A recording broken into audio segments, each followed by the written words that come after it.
நீங்கள் பார்த்துக் கொண்டிருப்பது 24 நியூஸ் தமிழ். நீலகிரி மாவட்டம் கோத்தகிரி மற்றும் அதன் சுற்றுவட்டார பகுதிகளில் மேகமூட்டத்துடன் கூடிய காலநிலை நிலவி வந்த நிலையில் திடீரென பெய்த கனமழையால் குளிர்ச்சியான காலநிலை நிலவி வருவதால் பொதுமக்கள் மற்றும் சுற்றுலா பயணிகள் மகிழ்ச்சி. கடந்த சில நாட்களாக கோத்தகிரி வெயிலின் தாக்கம் காணப்பட்டு வந்த நிலையில் அவ்வப்போது பெய்து வரும் மழையால் குளிர்ச்சியான காலநிலை நிலவியது. மேலும் கடந்த 3 நாட்களாக காலை நேரத்தில் வெயிலும் மாலை நேரத்தில் மழையும் பெய்து வருகிறது. இதனால் கோத்தகிரி மற்றும் அதன் சுற்றுவட்டார பகுதியில் குளிர்ச்சியான சூழல் நிலவுகிறது.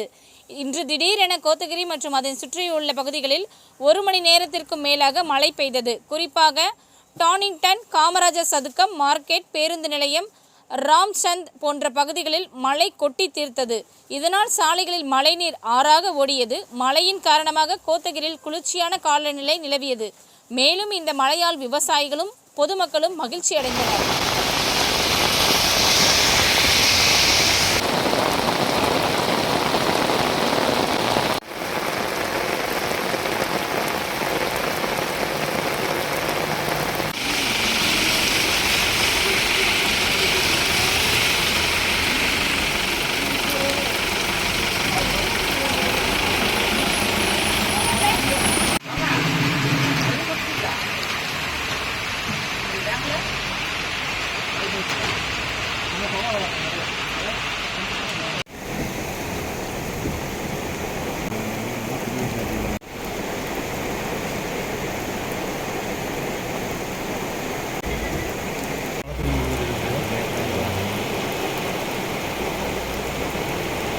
இப்போ எல்லாம் வச்சு 2 மணி சுட்டு அடித்து அனுப்புகிறான்.